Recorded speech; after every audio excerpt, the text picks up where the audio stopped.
Hola, buenos días o buenas tardes. Hoy les voy a presentar un tema sobre el precio de las acciones y cómo estas son afectadas por problemas de ciberseguridad. Les platico un poco sobre mi background. Básicamente soy de México, trabajo para la compañía IOActive y bueno, estudié un poco de economía y finanzas en la universidad. Después tuve la oportunidad de trabajar en una Big Four, en KPMG, donde tenía contacto con financieros y gente de mergings and acquisitions. Entonces aprendí un poco de finanzas y de compañías públicas. Y bueno, he estado haciendo trading desde el 2013 aproximadamente, pero últimamente he estado un poco más involucrado en ello. He tomado más cursos y demás. Y bueno, en 2018 presenté en Black Hat, Estados Unidos, vulnerabilidades en tecnologías de trading, desde plataformas desktop hasta plataformas móviles.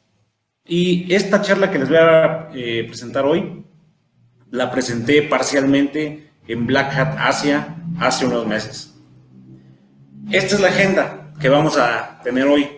Les voy a platicar cómo los problemas de ciberseguridad afectan el precio de las acciones de diferentes perspectivas, ¿no? La primera vez a través de vulnerabilidades. Vulnerabilidades de software, por ejemplo, fallos en aplicaciones que pueden ser de muchos tipos, buffer overflows, cross-site scripting, etcétera, etcétera. Incidentes, los cuales engloban brechas de datos, desde robo de información, ya sea tarjetas de crédito o información personal. Así como también un tema bastante delicado recientemente que es el ransomware. También vamos a platicar un poco de sabotaje, espionaje entre gobiernos, entre países.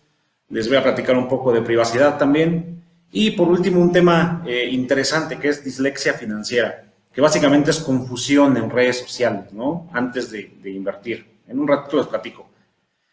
Después vamos a pasar sobre cómo algunas pequeñas compañías, las compañías hijos, afectan a las compañías padre.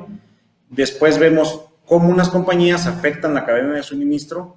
Y por último, vamos a platicar en cuestión de término, cuánto tiempo se recuperan las compañías, etcétera, etcétera. Finalmente, bien, les voy a platicar ganancias y pérdidas monetarias y las conclusiones, por supuesto. Bueno, vamos a entrar de lleno a esto, pero antes quiero mostrarles esta diapositiva que es la cadena de suministro. Para que tú tengas una laptop, primero necesitas diferentes componentes, un CPU, una memoria RAM, un teclado, y para generarlos necesitas materia prima, ¿no? Plásticos, microchips, y para ello necesitas la materia básica, el silicio, petróleos, etcétera, etcétera. Entre cada uno de estos entes existen muchas compañías, tanto privadas como públicas. Las públicas son las compañías que cotizan en la bolsa de valores. Entonces, si hay algún problema en una de estas compañías, en medio, evidentemente va a afectar a la que le sigue, porque su producción se va a ver afectada en cuestiones de tiempo, ¿no? O en cuestiones de calidad. Y bueno, esto les platico para que entiendan que la bolsa de valores no solamente afecta a una sola compañía, sino que puede afectar toda una cadena de suministro. Es muy interesante. Ahora bien, la atribución, que es la causa o motivo de algo, es difícil si hablamos de precios de las acciones. Porque, por ejemplo, si hoy hay una vulnerabilidad en cierto software, pero a la vez hoy el mercado entero en su totalidad está a la baja, es difícil atribuirle una caída de menos 3% al fallo de seguridad cuando su sector o el entorno económico también está siendo arrastrado para abajo. Entonces eso hay que tenerlo en mente también. Otra cosa es que esta investigación está basada puramente en análisis técnico.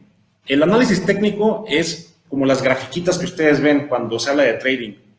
Análisis estadístico, tratar de buscar patrones en gráficas para predecir tendencias de corto plazo. Es decir, tendencias que me pueden servir a mí para hacer dinero en 5 minutos o en un día o en 100 milisegundos. Eso es análisis técnico. Y esta investigación está basada en eso. En cuanto la información se habla y se hace pública, yo vi qué tanto cayó la acción en ese día en particular. Por otro lado, tengo que enfatizar que si queremos ver el impacto real de los problemas, tenemos que ir más profundo a través del análisis fundamental, que es el core de la compañía, el negocio como tal, y verlo desde el mediano y largo plazo. ¿Por qué? Porque las afectaciones de un problema de ciberseguridad se pueden reflejar en el siguiente trimestre o en el siguiente, o incluso en los resultados de la compañía de un año, ¿no? ¿Por qué? Porque involucra costos de remediación, de respuesta de incidentes, pérdida de oportunidad, problemas operativos, multas regulatorias, o sea, del gobierno. Pues con esto que está de moda el cyber assurance, hay que pagar primas de seguro por fallar, ¿no? Pero bueno, otra cosa, toda esta recopilación de información fue puramente en el mercado de la bolsa de Estados Unidos.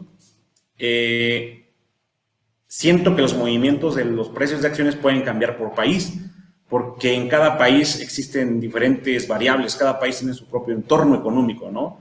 Y pueden haber otros catalistas, como el volumen, la cantidad de acciones. No puedes comparar el número de acciones que se compran y venden en la bolsa de Estados Unidos contra las de un país pequeño, ¿no?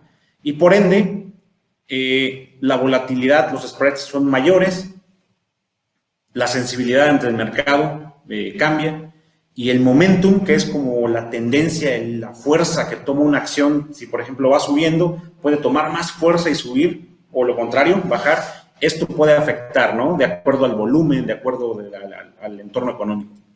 Ahora sí, vámonos a los detalles. Primero les voy a hablar de vulnerabilidades. Como ustedes conocen, este famoso caso de Intel, los fallos en los chips como tal, ¿no? Spectre y Meltdown. Cuando salió en las noticias, uno desde el punto de vista técnico lo ve como, uff, el mundo se va a acabar, la compañía va a caer muchísimo, pero esto es lo que pasó en realidad. El día en que se publicó, cayó un menos 3.39%, que no es mucho en realidad. Un menos 3% puede ser un día normal en la bolsa, ¿no? Para compañías grandes como Intel. Al siguiente día, las noticias, los medios siguieron reportando estos encabezados caóticos, diciendo que la venta masiva sigue porque la vulnerabilidad es más crítica de lo que pensábamos. Y sí, desde el punto de vista tecnológico sí es crítica, pero ¿qué pasó en la bolsa? Pues bueno, sí se cayó otro poquito. Al siguiente día, aquí se pueden ver dos velas grandes. Pero unos días después, en el mismo mes, a pesar de estos fallos críticos, dieron un reporte trimestral, que es lo que ocurre con las compañías públicas. Reportaron ventas prácticamente. Y en este reporte de ventas dicen, hicimos mucho dinero, seguimos vendiendo, a Wall Street no le importan las vulnerabilidades. Aquí se pueden ver que siguió subiendo, y subiendo, y subiendo, y subiendo. Esto es un fallo crítico y a Wall Street no le importó mucho. Otro ejemplo, Oracle y su base de datos gigantesca, que sabemos que tiene o ha tenido fallos críticos. Pues bueno, aquí vemos una noticia clásica con CVEs, con CVEs, que son cómo se documentan las vulnerabilidades. Y bueno, una pequeña vela de menos 0.45%, que es nada, y siguió subiendo, ¿no? Zoom. Posiblemente recuerden el Zoom el año pasado, cuando te permitía adivinar el identificador de llamadas y se podían meter de forma no autorizada, ¿no? Es un fallo grande. Sin embargo, por el momentum del coronavirus y el trabajo en casa, evidentemente a los inversionistas les importó más eso que un pequeño fallo de seguridad. Más bien que un gran fallo de seguridad, pero ¿a quién le importa? Viene la tendencia. Aquí se ve una pequeña vela roja, pero el día en que se publicó el fallo, terminó subiendo la acción. En vez de caer, subió más 1.52% y siguió subiendo. No es lo mismo si comparamos vulnerabilidades en software contra vulnerabilidades en hardware, por ejemplo, en este caso, coches Tesla. Dice que cayó $100 en 2 días por un problema en el piloto automático. Entonces, si vemos velas rojas de $100, que es casi menos 7% en un día, porque ya no estás hablando solamente de software, sino que estás hablando de la seguridad de las personas, ¿no? De los pasajeros. Sin embargo, Tesla después alcanzó casi los $1,000, entonces sí se recuperó, pero al corto plazo, como hemos visto en las gráficas, hay ciertas caídas, ¿no?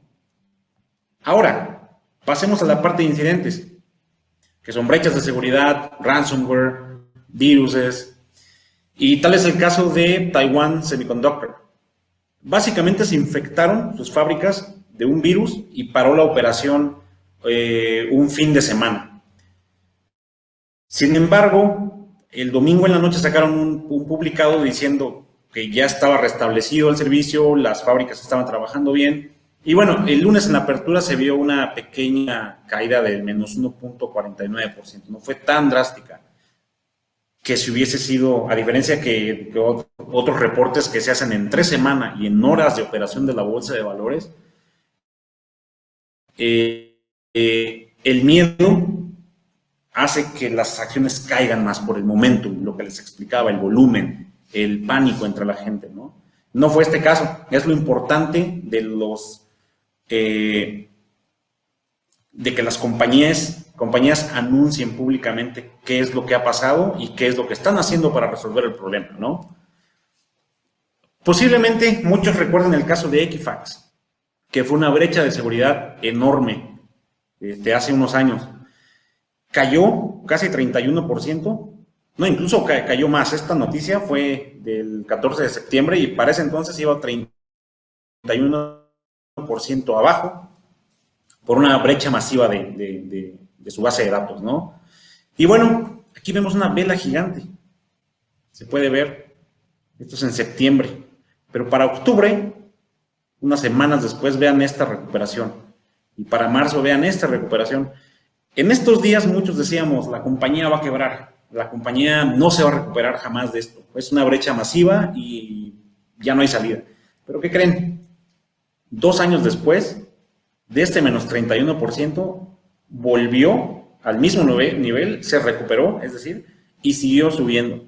Entonces, Equifax, que quedó en el olvido, pues aquí lo recapitulamos y el precio de su acción se recuperó.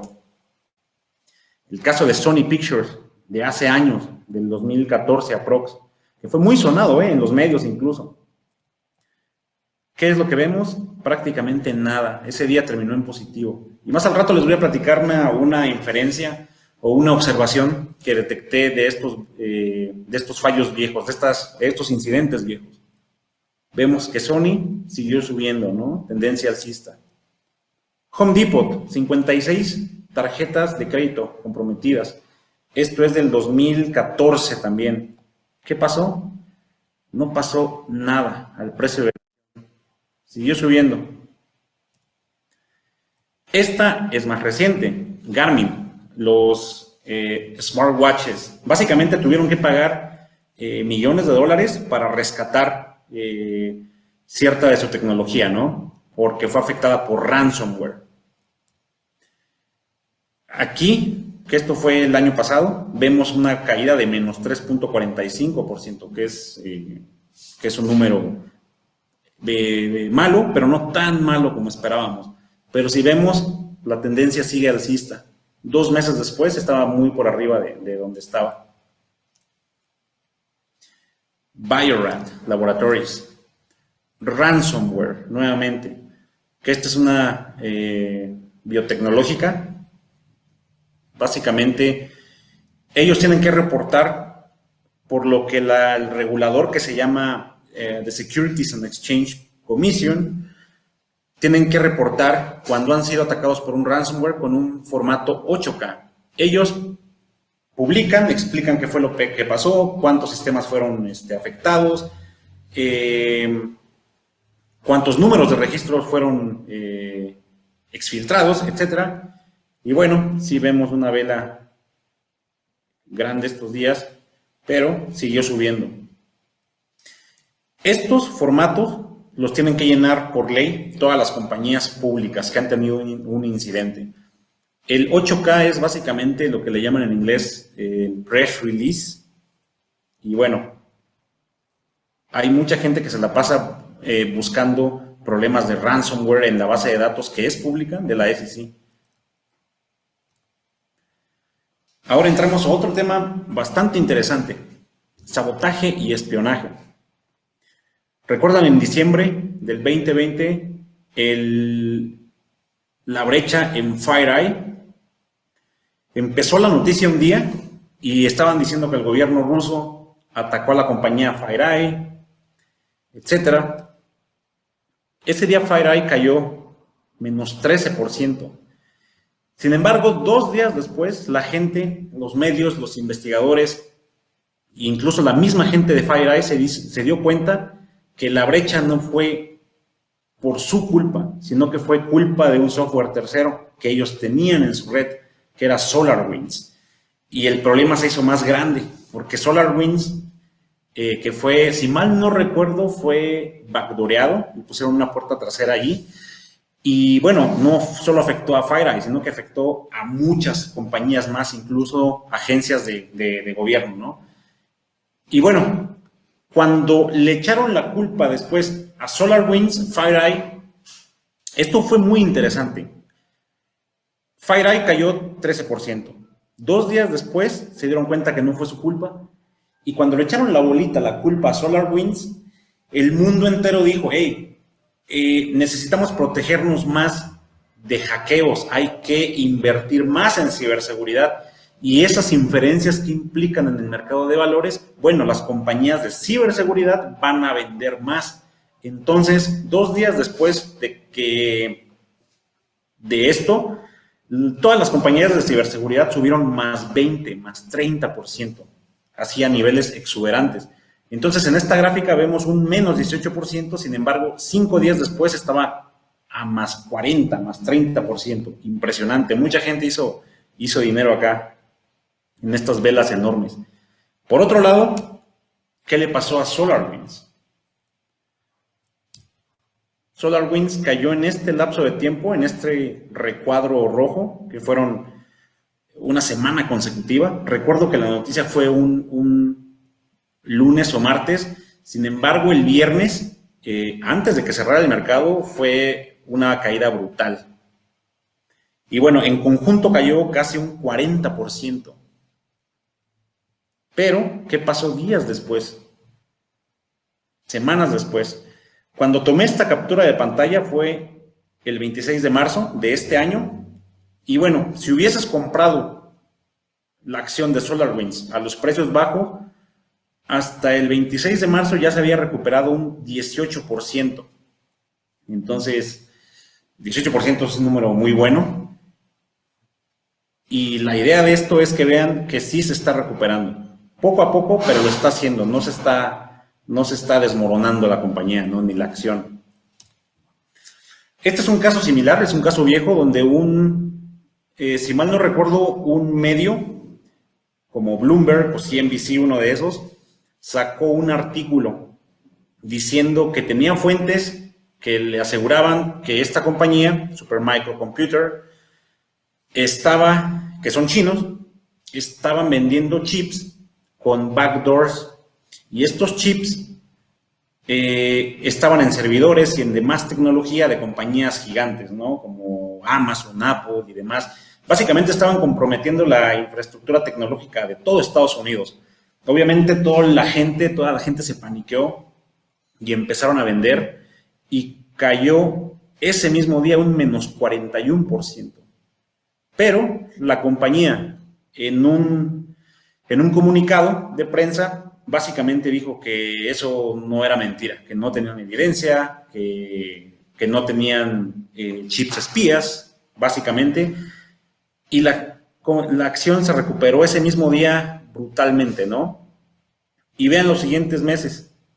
Esto fue en octubre. Para abril del siguiente año ya estaba en los mismos niveles de como estaba antes. Se recuperó ese menos 41%. Interesante, ¿no? Ahora, hablemos de privacidad. Y qué mejor que hablar de privacidad que de Facebook, ¿no? Con el caso de Cambridge Analytica, que tiene que ver con votaciones, con gobiernos. Entonces, en este caso, cayó, la sumatoria de esto fue un menos 7%, si mal no recuerdo. Pero vean, en cuanto pasan los medios, en cuanto pasa el tema, la gente se olvida, empiezan a comprar el dip, que es, el dip es básicamente la caída, empiezan a comprar el dip y bueno, ¿a quién le importa? Facebook sigue vendiendo advertisement, sigues contactando a tus amigos por Facebook, se mete el primo, se meten los nuevos sobrinos, los nuevos niños, y Facebook es un gigante y sigue subiendo. Y ahora, un tema interesante, dislexia financiera.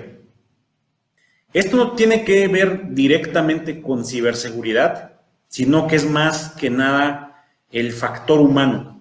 Como muchos humanos se confunden al ver símbolos de la bolsa de valores en redes sociales, que se usa el signo de dólar, el dollar sign, y antes de hacer su propia investigación para ver que la información sea veraz, van a su plataforma y comienzan a comprar. Entonces, esto podría ser utilizado por compañías o, no sé, células de cibercriminales que hagan un envío masivo a redes sociales, a Twitter, a Reddit, todo diciendo, hey, la compañía XYZ anunció bancarrota y se está cayendo la acción.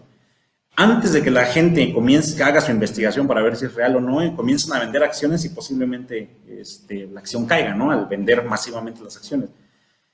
Esa es como una campaña de desinformación. Lo que he visto es que a veces confusiones, la dislexia como tal. Por ejemplo, el caso de PGP, el software de encriptación, hubo una vulnerabilidad famosa en el 2018, pero estuvo circulando en Twitter PGP con símbolo de dólar y mucha gente vendió, y aquí se ve la caída drástica intradía. Pero PGP es otra compañía que no tiene nada que ver con el software de encriptación. La gente se dio cuenta que era el símbolo incorrecto y bueno, va de vuelta para arriba. Algo similar ocurrió con Zoom Technologies contra Zoom Video Communications. Zoom, el que usamos hoy en día para tener videoconferencias, se cotiza en la bolsa bajo el símbolo ZM. Sin embargo, ya existía una compañía pequeñitita, una microcap. Era una compañía de la India que se llama Zoom Technologies. En cuanto anunciaron que el software de videoconferencias iba a salir a la bolsa de valores en una oferta pública inicial, por alguna extraña razón la gente, no sé, los novatos, no me explico, como que fueron a su plataforma, encontraron este ticker, asumieron que era ese o que ya estaba, ya había salido a bolsa, no sé, y empezaron a comprar y subió un 56,000%. Y esto del recuadro rojo acá dice $100 invertidos hace un mes en esta compañía chiquitita, hoy serían $84,000. Increíble, ¿no? Y aquí está la vela gigante. Sin embargo, tarde o temprano, la gasolina se termina, se dan cuenta que es la acción incorrecta y viene para abajo. Mucha gente gana dinero de acá para acá, pero otros pierden dinero de acá para acá. Y no se quedó allí. En febrero del 2020, cuando comenzó el coronavirus y el trabajo desde casa, lo mismo. Mucha gente ya sabía que tenían que comprar ZM porque ya era pública, ya cotizaba en bolsa, y se confundían. Compraban Zoom con doble O y pasó exactamente lo mismo, pero ahora ya no valía centavos, ahora llegó a $5.70. Y así estuvo zigzagueante este stock. Yo la veía cada semana y siempre la gente se daba cuenta que era la stock mala, vendían y siempre se la pasaba así hasta que de tiempo después la SEC, que es la reguladora, se dio cuenta de este comportamiento y dijo, hey, vamos a parar esto, y suspendió de cotización a la bolsa esta pequeña compañía, la ZOM, para que no se confundiera la gente. Bueno, volvamos al tema. ¿Las compañías hijo afectan a las compañías padre? Veamos un ejemplo.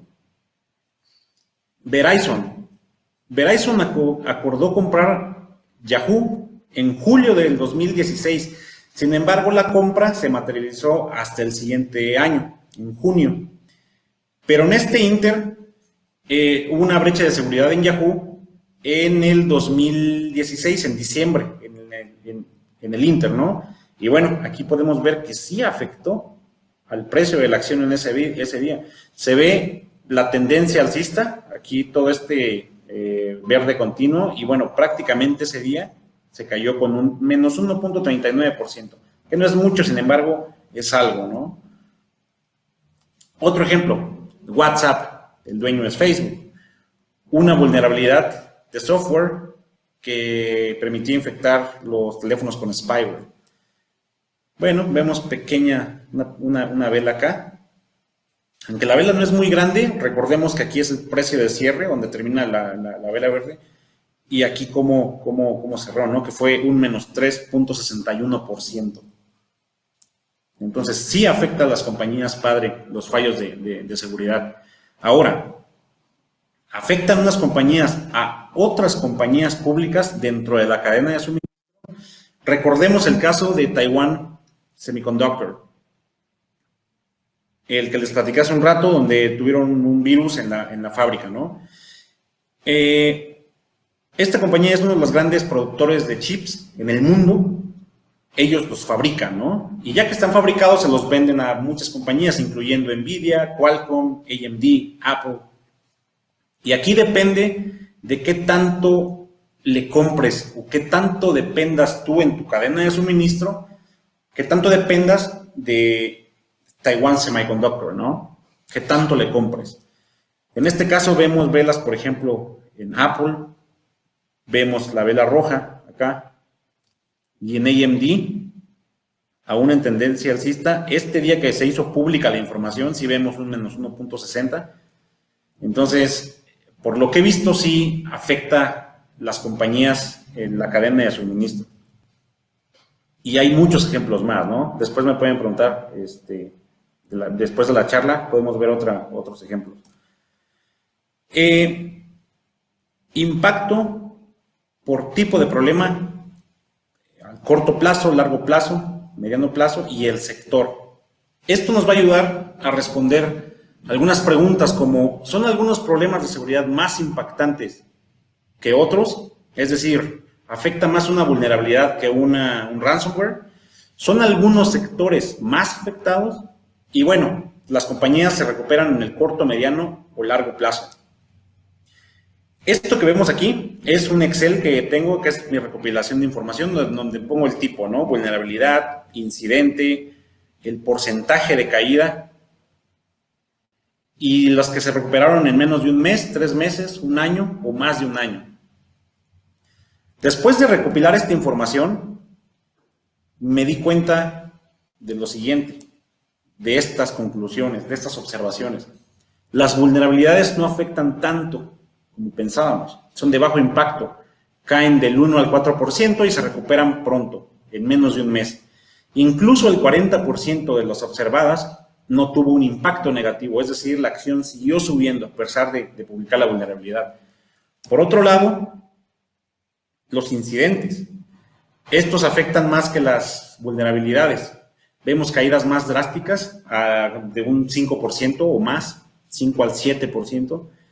Y la recuperación depende del tipo de información comprometida. Puede ser de información personal o tarjetas de crédito, por ejemplo, ¿no? Sin embargo, el 63% se recuperó en menos de un mes.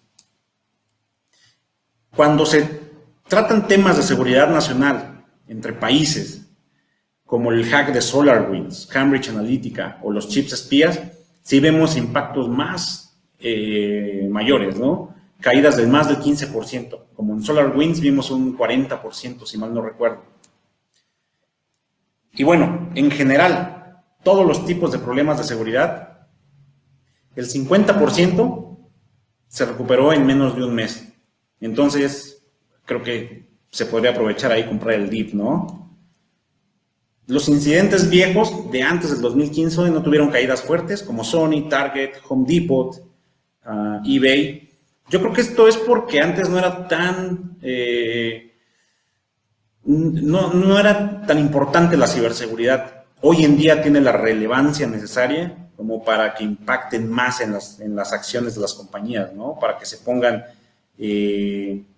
para que protejan mejor nuestra información. Ahora, ¿quién hace dinero? Muchos hacen dinero vendiendo en corto, que es short selling.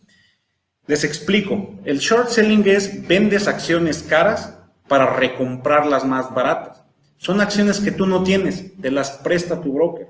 Le dices, oye, préstame 100 acciones de Apple ahorita y las vendo en este momento a precio alto, esperando a que el precio caiga, después las recompras y se las devuelves a tu broker. Como las compraste más barato, la diferencia de precios pues es la ganancia, ¿no? Así han habido varios short sellers, por ejemplo, Muddy Waters sacó de un día para otro, así es como hacen dinero los short sellers, de un día para otro sacan reportes de vulnerabilidades, en este caso, y en St. Jude Medical eran fabricantes de marcapasos, y bueno, publicaron un reporte, la acción cayó e hicieron dinero. Pero hoy en día esto es algo riesgoso, con lo que ha estado pasando con Wall Street Bets, los meme stocks, los YOLO stock. El caso de GameStop, por ejemplo, es un ejemplo. Si piensas que la acción va a caer, pero sorpresa, va subiendo, subiendo, subiendo, y fue algo similar con Lemonade. Aquí, Muddy Waters Research encontraron un problema de seguridad que permitía extraer información de su portal web de los usuarios, ¿no? Siento que se emocionaron y comenzaron a tuitear, como se puede ver aquí en el tweet de la derecha. Dicen, deberían tirar su sitio inmediatamente y asegurarlo. Era demasiada FUD, que es Fear, Uncertainty, Doubt. Te dejaba con la duda, pero el short sell no les funcionó.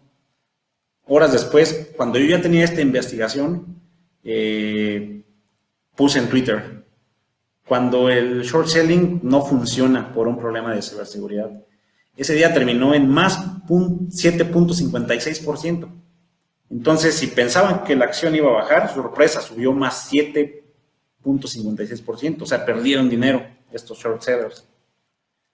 Acá se ve el día en que se publica y bueno, pues ¿por qué no? Que siga subiendo la compañía. No nos importa que haya un fallo de seguridad en el portal. ¿Quiénes hacen ganancias? Los insider traders, que venden o compran acciones antes de que la información sea pública. En el caso de Equifax, vendieron $1 millón de sus acciones antes de que se hiciera público. Porque cuando se haga público, pues iba a caer y iban a perder más dinero todavía. Pero bueno, ya se van a la cárcel estas personas porque la SEC los investiga por insider trading, que es ilegal. Nosotros, los mortales, los retail traders, ¿qué podemos hacer? Pues aprovechar el dip. Si vemos que es ransomware y cae 7%, pues estadísticamente puede que no caiga más, ¿no? Si ves que se involucra cosas entre naciones, de que, es que era un ransomware tratando de afectar aeropuertos de Estados Unidos, ya no es un menos 7%. Sabes que ya es cuestión política, escaló un poco más, entonces esperas caídas más drásticas, menos 10, menos 15%, para tener todo este tabulador en mente, ¿no? Y las conclusiones. La conclusión en general es que sí, los problemas de ciberseguridad sí impactan negativamente en los precios, pero no tanto como uno se espera. Y lo otro es que se recuperan rápido, en una semana o en un mes. Y lo que les acabo de comentar, pueden utilizar estos porcentajes en la tabla que les pasé y en la sección de conclusiones para su estrategia de trading. Entonces, si ven que es una vulnerabilidad de software y cae menos 5%, ya cayó más de lo que estadísticamente esta información nos dice, este análisis nos dice, ¿no? Entonces pueden comprar el dip. Y algo importante, esto que está en rojo, esta plática no debe ser considerada asesoría financiera. A veces la estadística falla, ¿no? Siempre es una campana de Gauss puede que ese menos 7% sorpresa caiga menos 10% por X o Y motivo, por el momentum, por la volatilidad, qué sé yo. Así que, bueno, espero que les haya gustado esta plática y happy trading. Gracias. Ahora vamos a la sección de preguntas.